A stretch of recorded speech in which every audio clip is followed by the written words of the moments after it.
Bom dia, igreja. Bom dia. A graça e a paz do nosso Senhor Jesus. Amém. Vamos dar continuidade à nossa escola bíblica dominical em cima da doutrina da igreja. Estamos falando sobre tipos de governo. Domingo passado nós abordamos 2 tipos de governo da igreja, né? E hoje nós vamos ver os outros 3.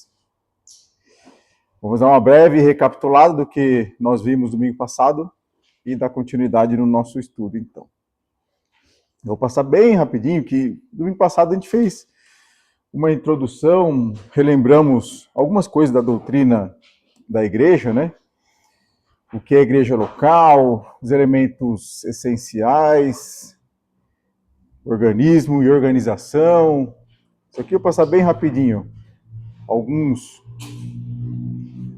detalhes do que a igreja primitiva tem, né? Contagem de membros, lá na primitiva, escolha de líderes, presbíteros, organização prática. Falamos sobre o problema humano, tendência à autonomia sem Deus. E hoje a gente vai ver um outro problema humano, que é a mania de poder, de querer governar as coisas, e a despeito da vontade de Deus, né? No domingo passado eu listei 4 tipos de governo, mas a gente vai ver 5. Não estava nessa lista aí o governo federativo, que é uma pequena nuance do que ali decorre, né? É uma ramificação, uma coisa um pouco diferente do governo congregacional. Falamos do governo mínimo, as características ali lideradas por pequenos grupos de presbíteros, ênfase nos dons espirituais de todos os membros, minimiza o conceito de membresia, destaque a liderança espiritual de Cristo. Falamos do governo nacional, aí demos uma boa ênfase na questão da mistura entre Estado e igreja. Falamos sobre os perigos, né, do Estado envolver-se no controle sobre as igrejas,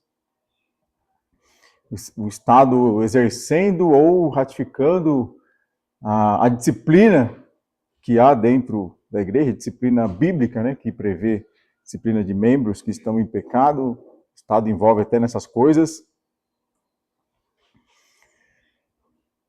Falamos até da coleta de dízimos, né? Um estado que a gente usou como exemplo lá, que o dízimo é descontado até na folha de pagamento do trabalhador. Não é? Coleta parece que é voluntário, né? Mas de voluntário não tem nada. Fizemos avaliações bíblicas importantes sobre esse tipo de governo, né? De Estado, separando ali alguns textos, separando a igreja do Estado. Alguns conflitos que surgem, né? Quando surge um conflito entre as duas esferas de poder, o Estado procura contrariar a lei divina. E aí vimos exemplos clássicos, né? E quando o governo contraria a vontade de Deus, temos exemplo lá de Daniel, que não adorou a estátua de Nabucodonosor. Vimos o exemplo de Sadraque, Mesaque e Abednego, que também não cederam à pressão do governo. Daniel, na verdade, não, orou, continuou orando, né? E Sadraque, Mesaque e Abednego não prostrou diante da estátua de Nabucodonosor. Eu inverti aí os testemunhos. E hoje nós vamos começar a falar sobre o governo hierárquico. Também bastante detalhezinhos para falar sobre esse tipo de governo da igreja, tá? Estou falando de tipos de governo da igreja, está sempre no tópico aí em cima. E vamos falar sobre algumas características e aí a gente quer a mesma dinâmica. Algumas características e depois a análise bíblica. Bom, primeiro, o governo hierárquico, como o próprio nome diz, né? Ele estrutura em níveis de autoridade.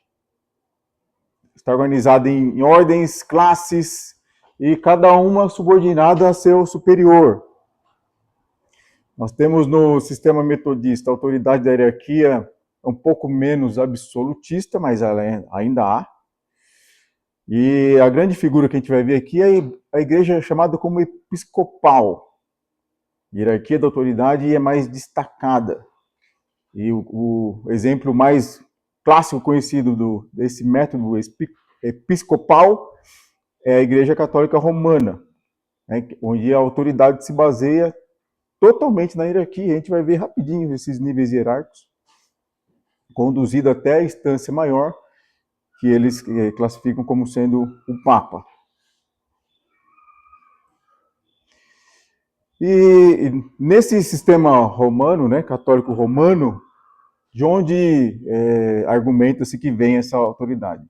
Baseado-se na primazia dos apóstolos, né, especialmente Pedro, e eles defendem que há uma sucessão apostólica. Então, depois que passaram os 12 apóstolos, depois Judas se matou, foi escolhido o 12º apóstolo, e depois vem o apóstolo Paulo, né, o chamado, né, tardiamente, ele fala, tardiamente não, né, depois de hora, ele fala, e eles defendem que depois disso teve sucessão, os apóstolos foram sendo sucedidos até o dia de hoje. Dá uma olhadinha rapidinho sei que tá meio clarinho, né? O sol tá batendo direto na tela aqui. Então, uma estrutura totalmente hierarquizada, né? Tendo lá no topo o Papa, aí na mesma linha ali, logo abaixo, o Colégio dos Cardeais, Colégio dos Bispos, depois arcebispos, bispos diocesanos, bispos auxiliares, depois abaixo presbíteros, são os padres, aí vem diáconos, e lá embaixo, coitadinhos, os fiéis leigos. Fiéis leigos, não sabe de nada, entendeu? Então, é assim que é baseado esse nível hierárquico, né? Vamos avaliar então, avaliação bíblica sobre a hierarquia. Primeiro ponto, embora os apóstolos formavam o fundamento sobre o qual a igreja continuou a ser edificada, né? Cristo é a pedra angular. A gente viu isso em Efésios 2:20. Vamos abrir lá, Efésios 2:20.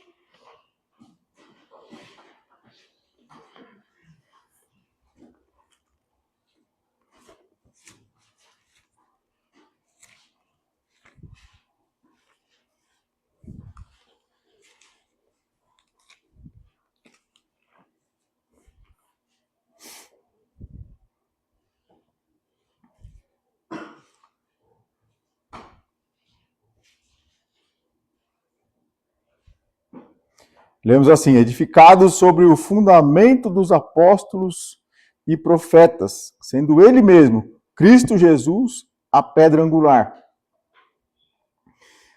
A gente vê que Pedro ocupou ali no início da igreja primitiva, ele ocupou uma posição de liderança, né?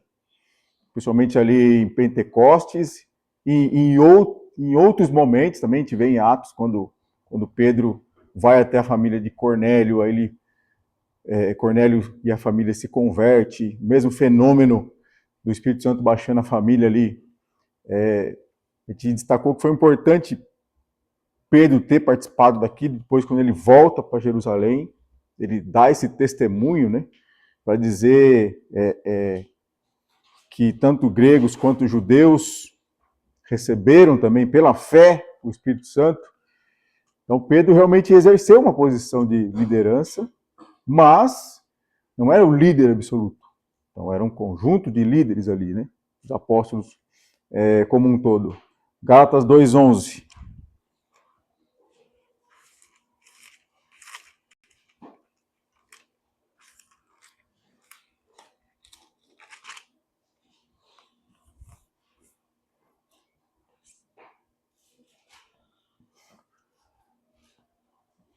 E aqui o apóstolo Paulo, né? Naquela ocasião em que teve que advertir a Pedro, né?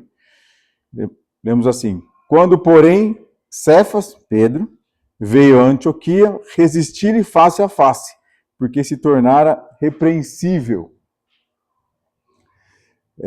Isso numa relação hierárquica, né?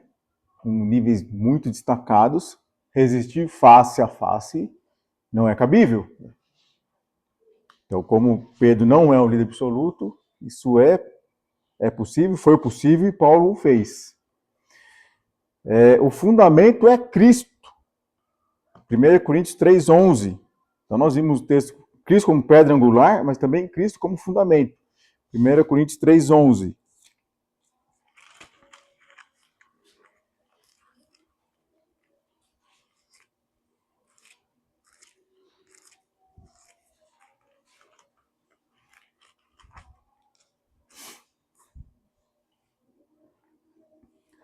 Porque ninguém pode lançar outro fundamento, além do que foi posto, o qual é Jesus Cristo.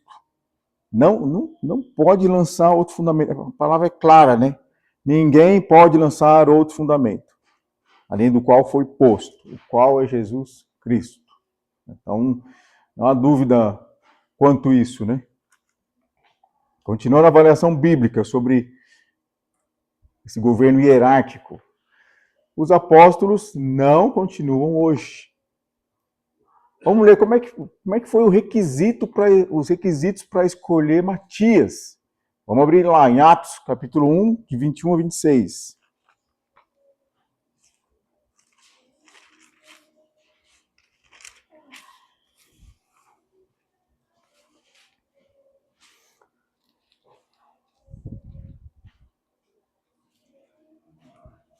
Atos 1, 21 a 26. É necessário, pois, que dos homens que nos acompanharam todo o tempo que o Senhor Jesus andou entre nós, primeiro requisito, dos homens que nos acompanharam todo o tempo que o Senhor Jesus andou entre nós. 22. Começando no batismo de João. Então, estava andando desde o batismo de João. Até o dia em que, dentre nós, foi levado às alturas, um destes se torne testemunha conosco da sua ressurreição. E não só, né? Veio lá desde o batismo de João, caminhou com Jesus, foi testemunha da ressurreição. 23. Então, propuseram dois, José, chamado Barsabás, cognominado Justo, e Matias. Eu pus Matias com H.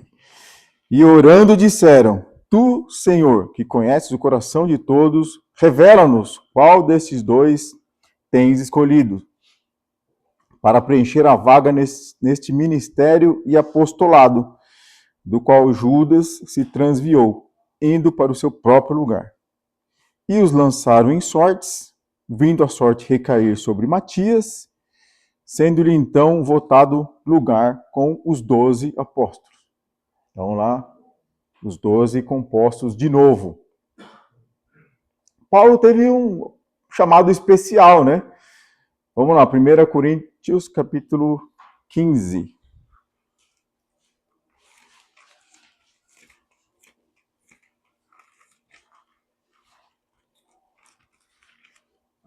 Primeira Coríntios 15, 8 ao 10.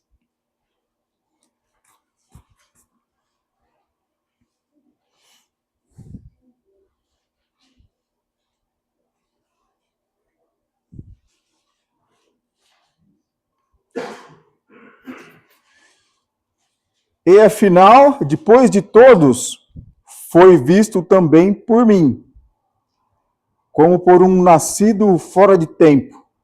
Então, Paulo também viu Cristo ressurreto. Tá? Testemunha da ressurreição.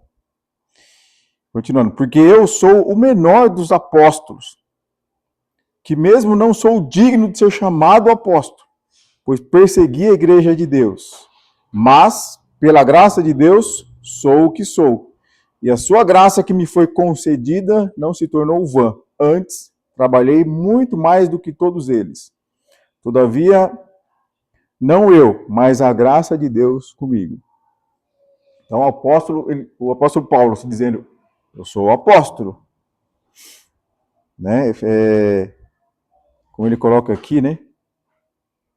Nascido fora de tempo é o termo que ele usa. Ele usa da sua humildade, né? Quando ele coloca, não eu, mas a graça de Deus comigo, né? Mas ele tem um chamado especial e um apóstolo chamado fora de tempo, como ele coloca, um chamado especial. O apostolado desapareceu por volta do fim do primeiro século, né? Lá, anos 80, 90. E, então, por isso, não pode haver uma linha sucessória ininterrupta de bispos até os dias de hoje. Vamos lembrar lá, no texto de Apocalipse 21, 14, fala sobre os fundamentos, os 12 fundamentos das muralhas da Nova Jerusalém.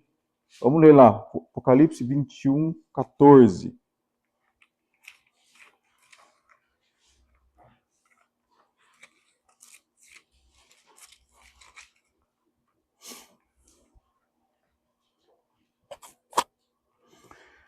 A muralha da cidade tinha 12 fundamentos, e estavam sobre estes os 12 nomes dos 12 apóstolos do Cordeiro.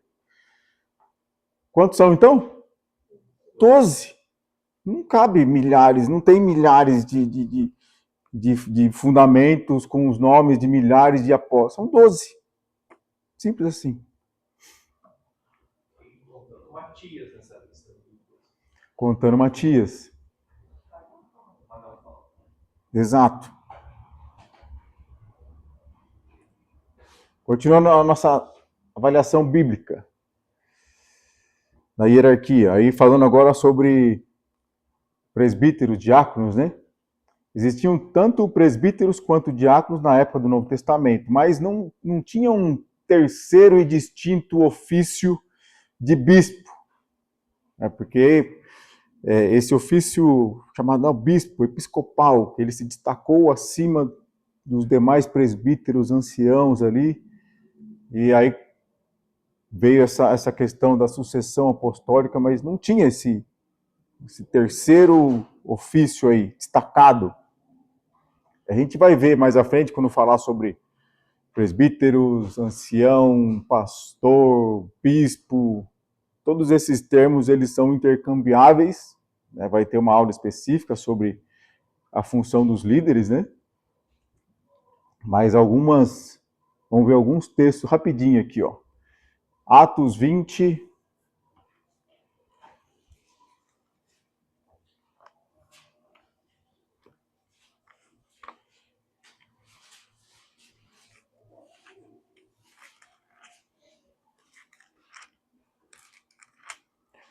versículo 17 e depois o 28. Atos 20, 17. De Mileto mandou a Éfeso chamar os presbíteros da igreja. E aí, o apóstolo Paulo entra numa narrativa aqui, explica várias coisas, e falando do mesmo grupo de pessoas, lá no versículo 28, ele usa o outro termo. Está lá, atendei por vós e por todo o rebanho, sobre o qual o Espírito Santo vos constituiu bispos, para pastoreardes a igreja de Deus, a qual ele comprou com seu próprio sangue. Só mais um exemplo, vamos lá, 1 Timóteo, capítulo 3.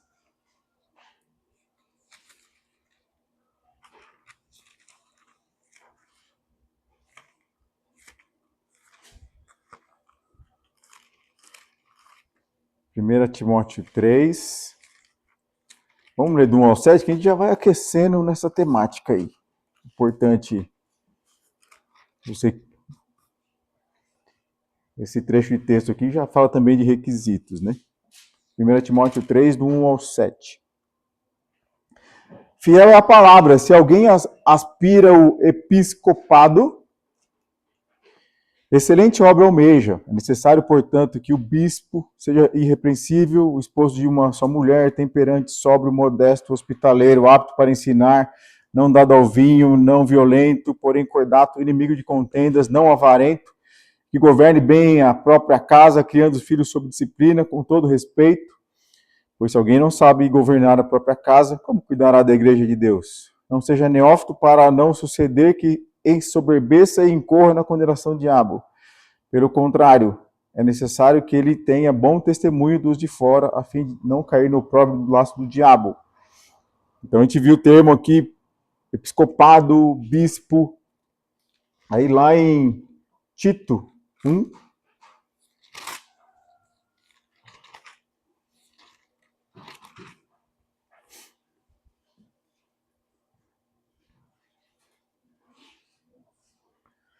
Tito 1, 5 ao 9. Aqui ele vai ver o uso das duas palavras de novo. Tito 1, 5 ao 9. Por esta causa te deixei em Creta, para que pusesses em ordem as coisas restantes, bem como em cada cidade constituísses presbíteros, conforme te prescrevi. Alguém que seja irrepreensível, marido de uma só mulher, que tenha filhos crentes, que não são acusados de dissolução, nem são insubordinados. Porque é indispensável que o bispo... Ué, mas não é presbítero? É intercambiável. Presbítero, bispo... Seja irrepreensível como despenseiro de Deus, não arrogante, não irascível, não dado ao vinho, nem violento, nem cobiçoso de torpe ganância. Então, bispo, presbítero, que quer dizer ancião, é a mesma coisa. Então não tinha esse, é o bispo que está acima de todo mundo. Não, a igreja primitiva, o Novo Testamento, nunca destacou isso.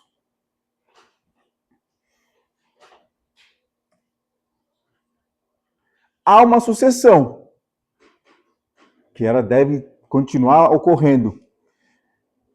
Ela não é institucional, é doutrinária. Lembra lá, Atos 2,42? Volta lá para Atos 2,42.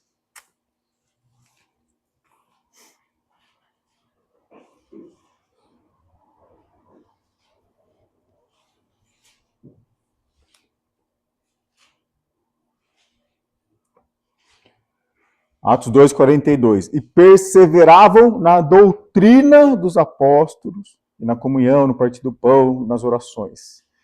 O que tem que suceder? A doutrina. A doutrina, ela tem que continuar. Tem que ser mantida. 2 Timóteo 2,1.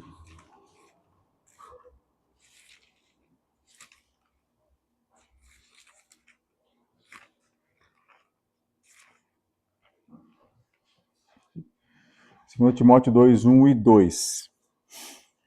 Paulo, apóstolo de Cristo Jesus, pela vontade de Deus, de conformidade com a promessa da vida que está em Cristo Jesus, ao amado filho Timóteo, graça, misericórdia e paz da parte de Deus Pai e de Cristo Jesus, nosso Senhor. Pela vontade de Deus, de conformidade com a promessa da vida que está em Cristo Jesus. Paulo passando para Timóteo, né? Aquilo que ele recebeu pela vontade de Deus, passando para Timóteo, e Timóteo vai passando para outro. Então, essa sucessão tem que ter, a doutrinária. E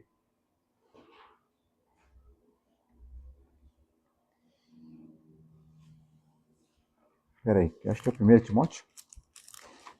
Aqui também tem a sucessão.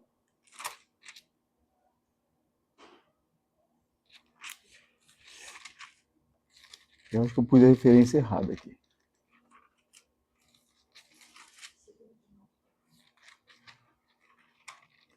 Esse é bom, também fala de sucessão, mas não era esse que eu ia ler. É esse aqui, né? Tu, pois, filho meu, fortifica-te na graça que está em Cristo Jesus.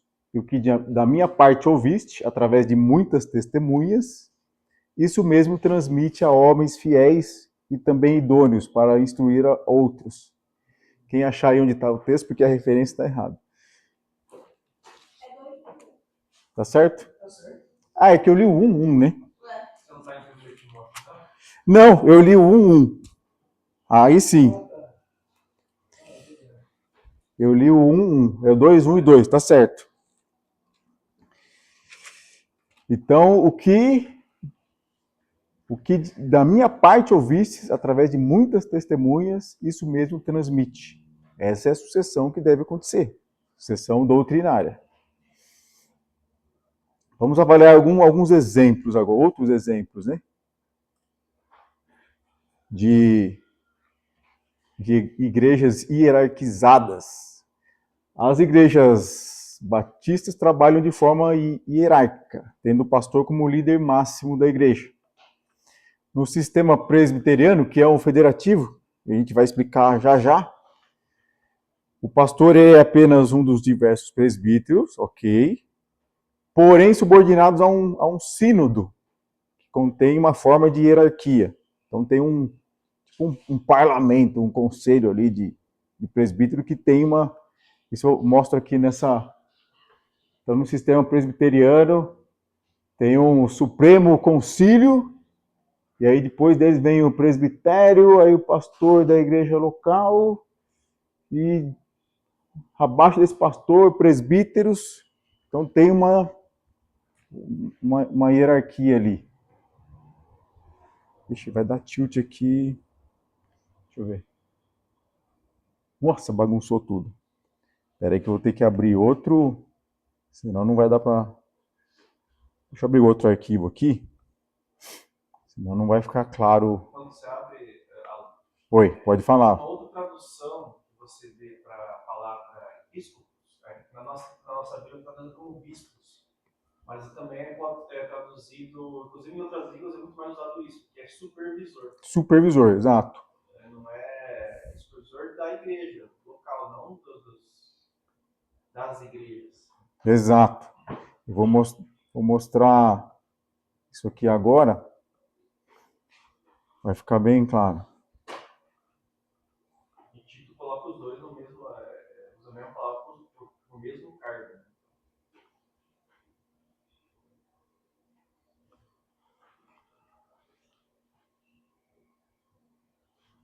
Estávamos aqui, certo?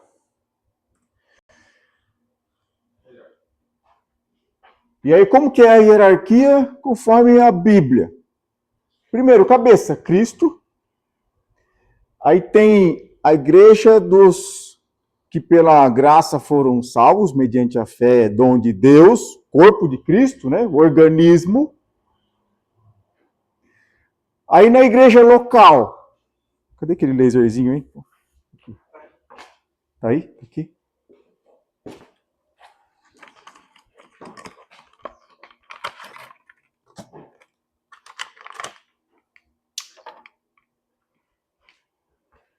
Então, o todo aqui, né? O corpo de Cristo. Na igreja local, temos os membros da igreja local, que tem como, resumindo, né? O papel de todo mundo que está aqui é membro de uma igreja local, que faz parte do corpo de Cristo. Evangelização dos perdidos, edificação dos santos, voto, ordenanças, né? Batismo, ceia, tudo isso é em comum. Dentro da membresia da igreja local, aí tem funções. Presbítero, bispo, ancião, pastor, que é o supervisor, todos eles são supervisor. Diáconos, cuidar do serviço. E essas pessoas, que todas elas são membros, têm funções especiais, algumas responsabilidades a mais, tem requisitos para isso, a gente vai ver quando falar de cada um deles. Eles exercem uma liderança em todos os aspectos, para que a vontade de Deus seja feita na igreja local, né? Tendo sempre Cristo como cabeça. E os diáconos têm aspectos específicos de serviço, tá? Mas tem hierarquia entre esse povo aqui? Não tem hierarquia. É tudo no mesmo nível. Tem respeito a funções, submissão, mas naquele significado específico, na mesma missão, né? Igual o homem e a mulher, o marido e a esposa. Quando fala a esposa seja submissa, esteja na mesma missão. Então, os membros estão na mesma missão desses líderes aqui, enquanto eles estiverem seguindo a Cristo como cabeça. Se esse povo aqui se desviar da vontade de Deus, todos eles aqui podem dizer, vocês não estão no caminho de Deus. E pode advertir. Ok? Não tem hierarquia. Tudo bem até aí? Tranquilos? Dúvidas? E aí vamos falar então do governo congregacional, tá? Começamos a entrar então no modelo adotado pela nossa igreja. Vou ver algumas características e... Primeiro, autoridade na congregação. A igreja local autônoma. Cristo como cabeça e os membros participam da decisão. Essas são as características ali que a gente vai percorrer. Bases bíblicas para a igreja congregacional. Vamos lá, tem bastante texto aí, vamos separar alguns deles. Primeiro, a disciplina é exercida pela igreja. Mateus 18, 17.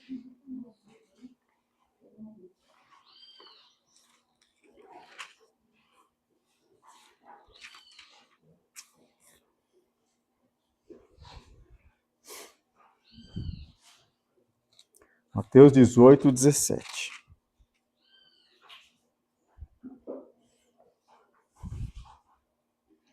Em 15, ele começa o processo ali de disciplina, né? Que aí chega no ponto da igreja ter a decisão final ali da disciplina. E se ele não os atender, né, o irmão que está ali em pecado, né?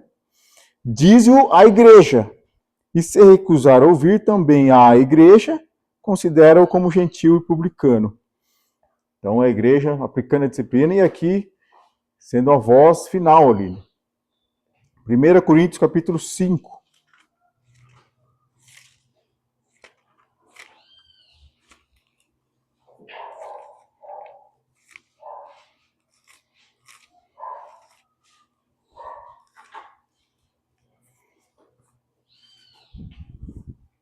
Primeira Coríntios 5, versículos 4 e 5. Aqui o apóstolo Paulo está falando sobre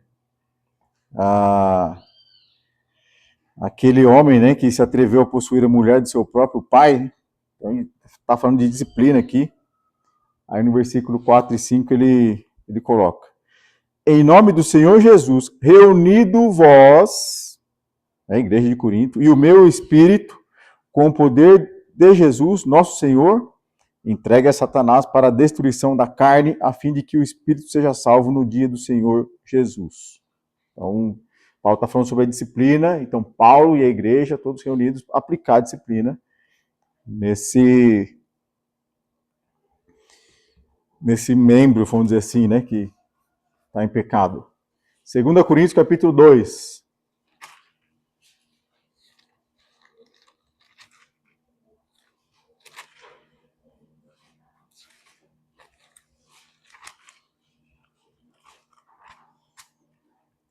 Versículos 6 e 7. 2 Coríntios 2, 6 e 7.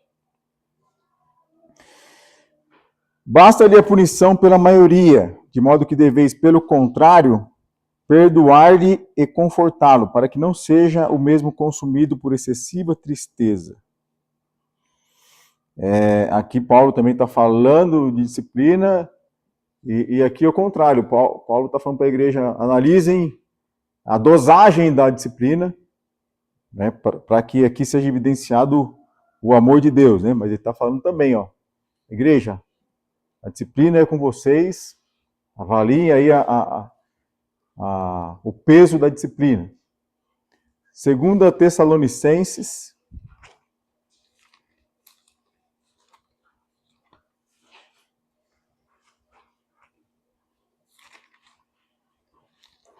capítulo 3, versículos 14 e 15.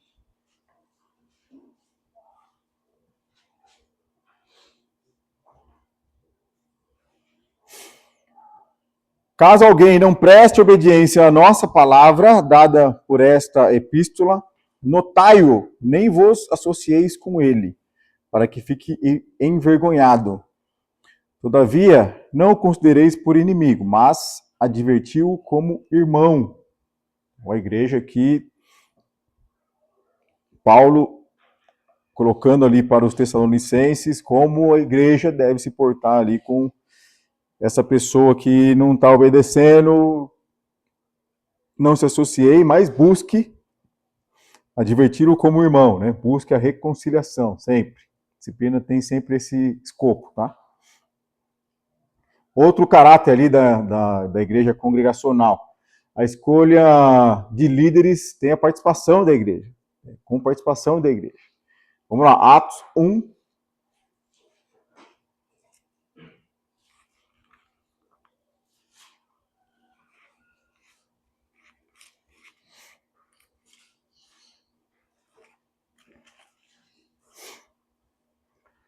Nós acabamos de ler, né, sobre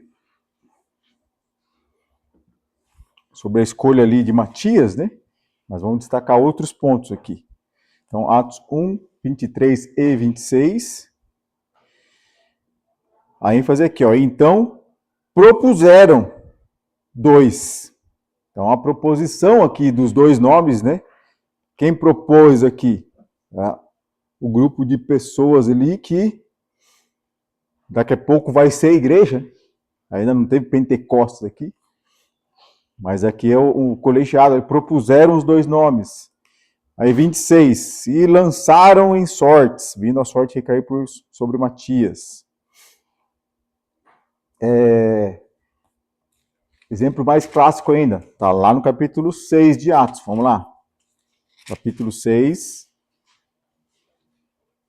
que é a escolha dos 7, né? Dos 7 diáconos aqui. Atos 6, 3. Mas, irmãos, escolhei dentre vós 7 homens de boa reputação, cheios de espírito de sabedoria, aos quais encarregaremos deste serviço. Que era a distribuição ali, né? Distribuição diária. Então aqui tá, escolhei dentre vós. Vocês escolham, irmão. Igreja, escolham aí. E aí, versículo 5. O parecer agradou a toda a comunidade. E elegeram Estevão, homem cheio de fé, de Espírito Santo, Filipe, Prócoro, Nicanor, Timão, Pármenas e Nicolau. Então agradou toda a comunidade. Eles então elegeram. Isso é Atos 15, 22.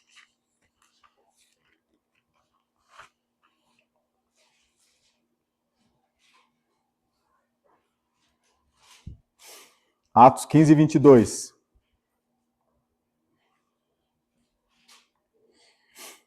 Então pareceu bem aos apóstolos e aos presbíteros, com toda a igreja, tendo elegido homens dentre eles, enviá-los juntamente com Paulo e Barnabé.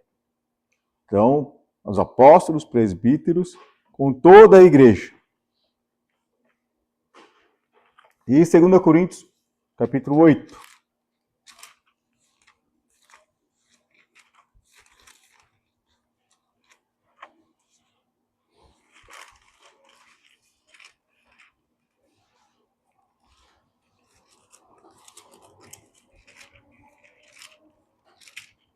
Segundo Coríntios 8, 19.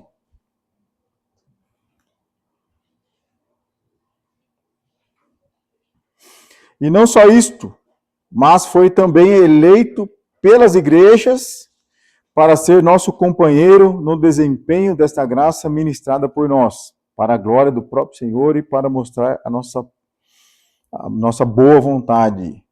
Então, eleito pelas igrejas para ser nosso companheiro no desempenho desta graça. Então, escolha de líderes com participação da igreja. Tem casos específicos que a igreja não participou? Tem. Vamos lá, Atos 14, 23.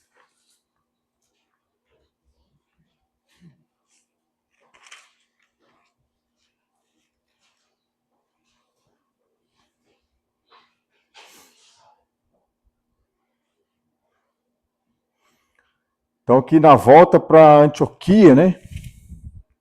Depois da primeira viagem missionária, Paulo voltou pelas cidades que ele passou, né, na ida, e ele ia promovendo a eleição de presbíteros, como lemos aqui, Atos 14, 23. E promovendo-lhes em cada igreja a eleição de presbíteros. Depois de orar com Jesus, jejuns, os encomendaram ao Senhor em quem haviam crido. Aqui é um exemplo bem específico, né? Porque é o próprio apóstolo Paulo elegendo o presbítero. Então tem um exemplo bem específico. E Tito tem outro exemplo, Tito 1:5.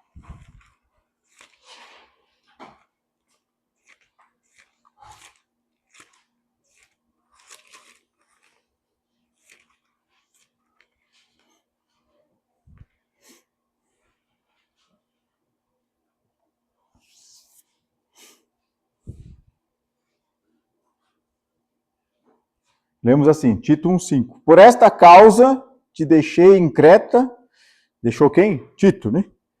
Para que pusesses em ordem as coisas restantes, bem como em cada cidade constituísses presbíteros, conforme te prescrevi. Então, essa palavra constituísses, ela tem o significado seguinte, foi Tito que, né, escolheu ali, constituiu presbíteros de uma forma mais direta. Então, são dois casos aqui que não teve a participação, pelo menos na escolha ali, dos líderes, tá? Mas das características da igreja congregacional é essa participação da igreja na escolha dos líderes. São casos específicos onde tinha um aspecto específico. A igreja não ter, ou a igreja era nova, pessoas que acabaram de ser convertidas, ou seja, não tinham maturidade espiritual para tomar uma decisão dessa. Sim. Então, Paulo, que tinha maturidade, toma a decisão. Então, dentro da igreja congregacional, é o único aspecto que pode dizer que, cara, nesse aspecto, não tem como a igreja tomar uma decisão, porque a igreja não tem maturidade espiritual. Sim. Não tem conhecimento da Bíblia para tomar uma decisão. Não conhece. E para aquela ocasião, a igreja tem que ter essa maturidade e ela vai se tornar autônoma e tomar as próprias decisões. E participar dessa escolha. Pega uma igreja só com neófitos, né? Novos convertidos, não conhece o texto de 1 Timóteo, de Tito. E aí, nessas ocasiões aqui, que é o caso de Tito aqui, né? Quando Paulo recomenda Tito, constitui lá. E também no caso das igrejas que Paulo foi passando, né? A igreja tinha acabado de ser fundada por ele mesmo, ele estava numa viagem de retorno. Ordenanças a toda a igreja. Mateus 28, 19 e 20, né? Grande comissão.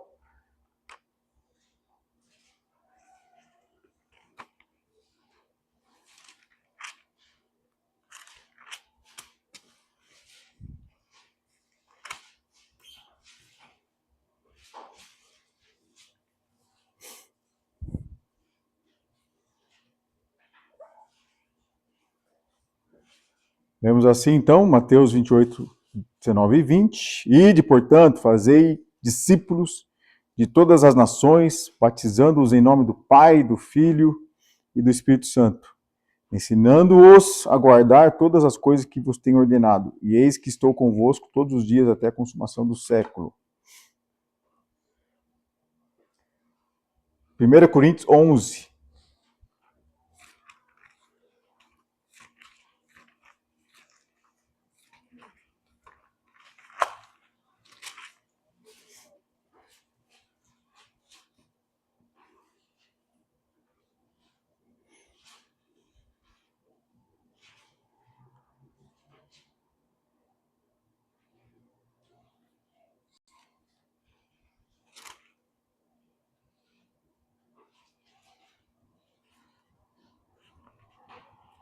Eu ia falar da ceia, né?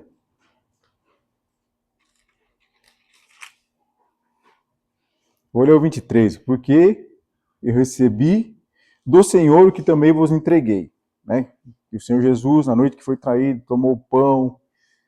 As ordenanças a toda a igreja, né? Batismo, a ceia. Sacerdócio de todos os crentes, outra característica, né? Bíblica, relembrada no governo congregacional. 1 Pedro, capítulo 2.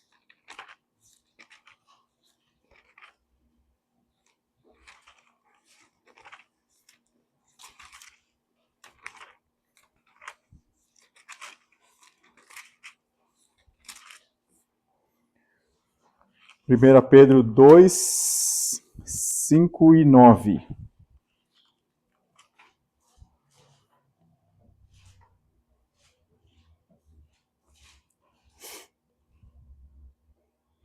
Também vós mesmos, como pedras que vivem, sois edificados casa espiritual para serdes sacerdócio santo, a fim de oferecerdes sacrifícios espirituais agradáveis a Deus por intermédio de Jesus Cristo.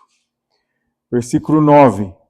Vós, porém, sois raça eleita, sacerdócio real, nação santa, povo de propriedade exclusiva de Deus, a fim de proclamardes as virtudes daquele que vos chamou das trevas para a sua maravilhosa luz. Esse texto é autoexplicativo, né? E quando fala, vós sois sacerdócio real, nação santa, não é...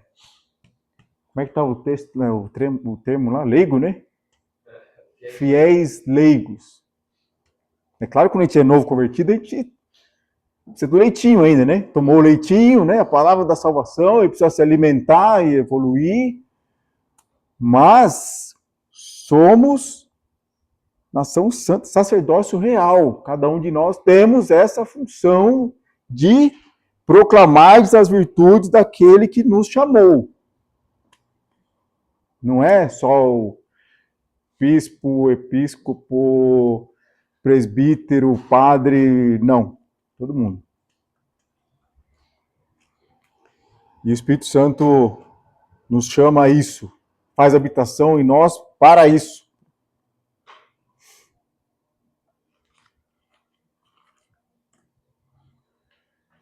E algumas questões práticas aqui, né, para a gente ir fechando já a questão do governo congregacional. Nem tudo vai a voto.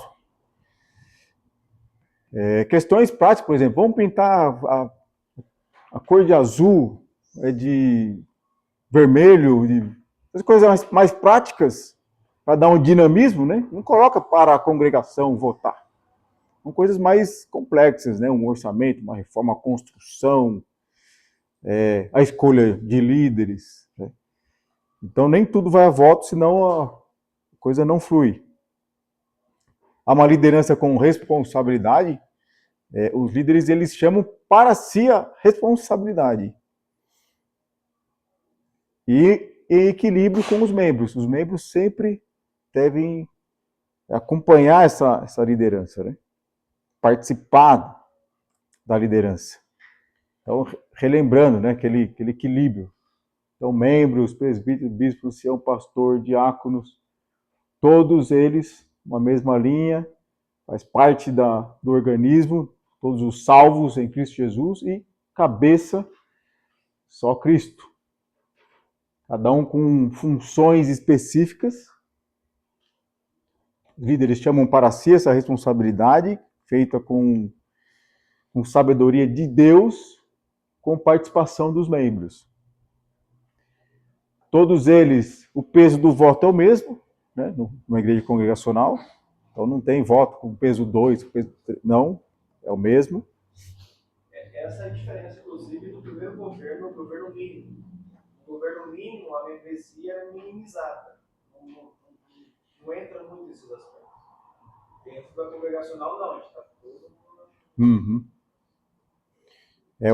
A membresia ela é diminuída, né? Tem uma menor importância ali.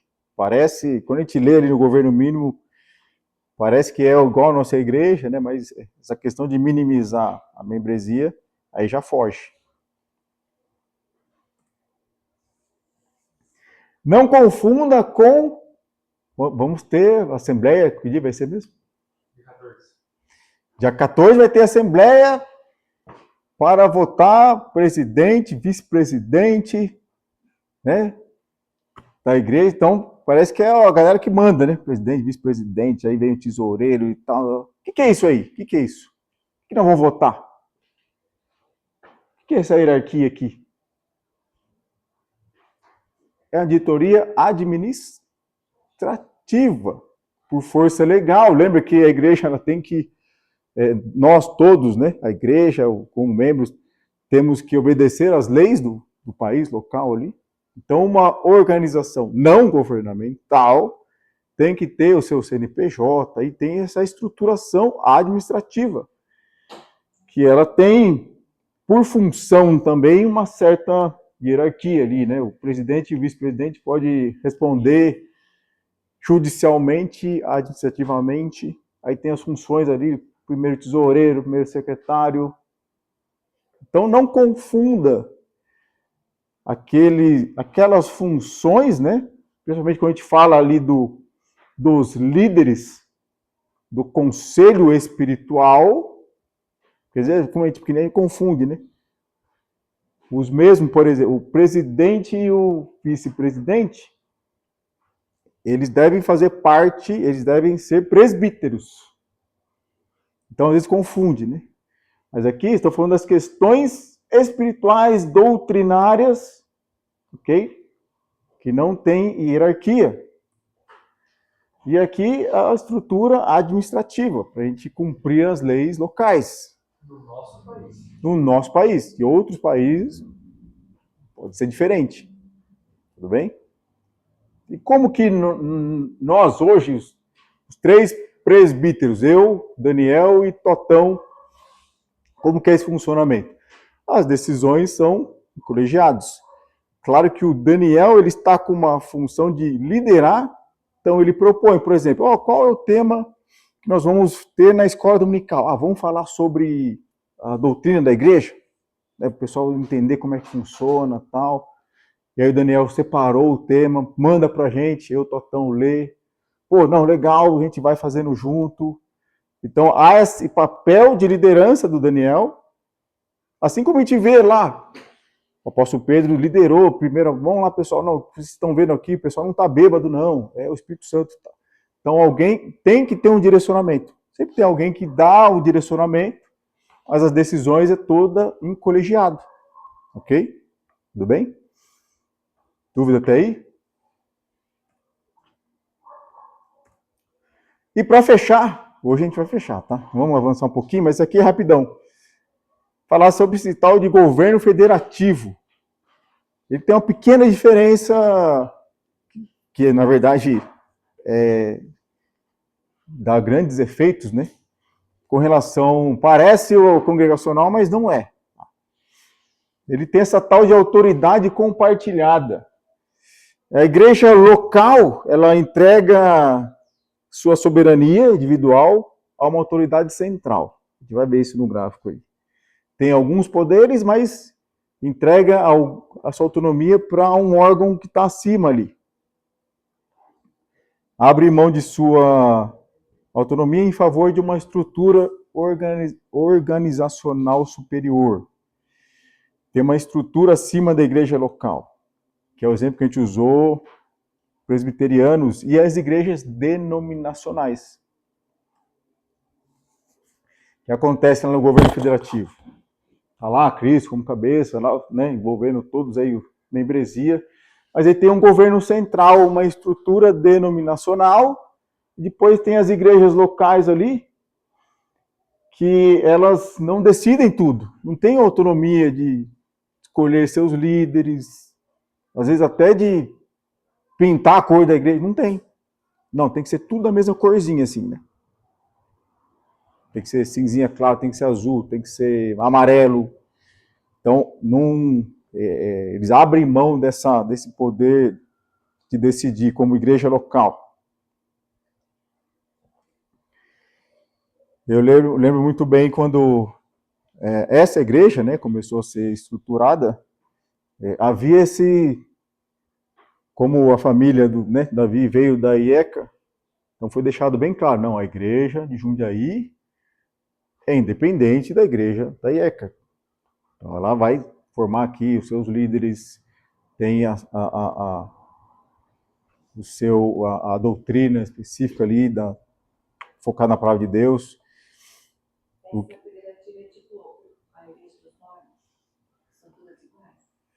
É isso, falando em pintura, assim, sim. E a gente pega a Igreja Batista também, né? Que tem algumas, né? Assembleia, então tem a Assembleia de Deus, tem as sedes centrais e tem as outras, tem algumas sedes que estão dentro do mesmo ministério. Então, o ministério fulano de tal. Então, todas aquelas igrejinhas que é daquele ministério, responde a essa igreja central daquele ministério, e ali tem um conselho de bispo que escolhe, não, quem vai ser o pastor, ele escolhe quem vai ser o pastor dessa, quem vai ser dessa, entendeu? Então, essas igrejas aqui não têm essa autonomia. Depende da decisão de um órgão central colegiado. E como já vimos acontecer de uma igreja, o pessoal central não tem contato com aquela região, mas eles vão lá e tiram, colocam outra pessoa, sem conhecer a realidade. Então, sim. Fica a mercê desse tipo de situação. É uma dos pontos negativos aqui, né? Então, tem cargos. É feito um organograma. Então, tem tantas vagas para presbítero, e às vezes preenche aquela vaga só porque abriu a vaga, então manda o outro lá. Então, não tem um discipulado, um acompanhamento, não é algo mais. Não segue o critério de presbítero para preencher a vaga. E tem esse risco na centralização, né? Estamos chegando ao fim. Quais são esses riscos de centralização? Primeiro, se há desvio de doutrina em uma denominação, é muito provável que uma igreja local, se ela questionar essa superestrutura ali, ela não consegue fazer frente a esse desvio de doutrina. Não leva em consideração os requisitos para o presbiterato, né, para eleger ali os líderes, apenas preenche o quadro de vagas, acabamos de falar. Facilita o controle de governos ditatoriais, porque é preferível controlar um comitê ou alguém que governa tudo, né? Pega o Estado lá, vamos colocar regras aqui, ó, para você, aí você difunde essas regras para todas as demais congregações aí. Perder o seu caráter bíblico e sua capacidade de resistir ao modernismo e continuar a operar secretamente. Se eu tenho várias igrejas locais, né? Então é difícil controlar essas igrejas locais. São autônomas, estão seguindo a palavra de Deus. Então, se não é assim, perde esse caráter de resistir, né, às pressões estatais, vamos dizer assim. Conclusões bíblicas. Igrejas locais eram autônomas, não havia sistema central, agora fechando, tá? Fechando tudo aí. Cooperação sem hierarquia global. O Concílio de Jerusalém, lembra? O Concílio de Jerusalém, lá sobre os judaizantes e tal. Não se tratava de um corpo oficial com poder regulamentar. Era um grupo de apóstolos e presbíteros que serviam como consultores. Né? Os homens de Antioquia, eles foram lá consultar. Viu? Está acontecendo lá os judaizantes, o que a gente faz? Vamos colocar em votação aqui. Então, grupos consultores, e aí decidiram em conjunto, fala lá para o pessoal se não comer carne com sangue, né? Se abster de relações sexuais ilícitas.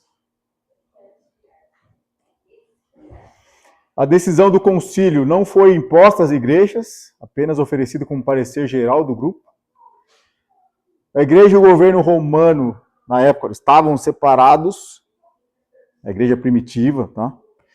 No começo ali, depois misturou tudo.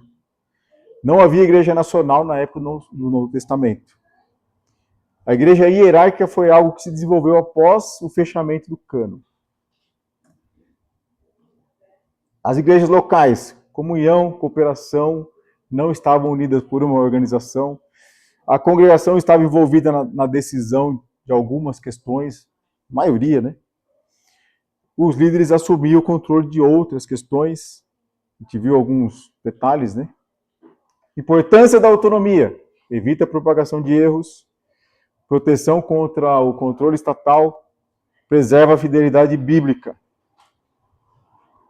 Nosso modelo adotado, governo congregacional, não federativo. Entenderam o que é o federativo, né? Conselho de presbíteros, escolhidos pela igreja, busca a vontade de Deus. E fim. Dúvidas? Sem dúvidas? Não dúvidas? Se alguém perguntar qual que é o modelo da igreja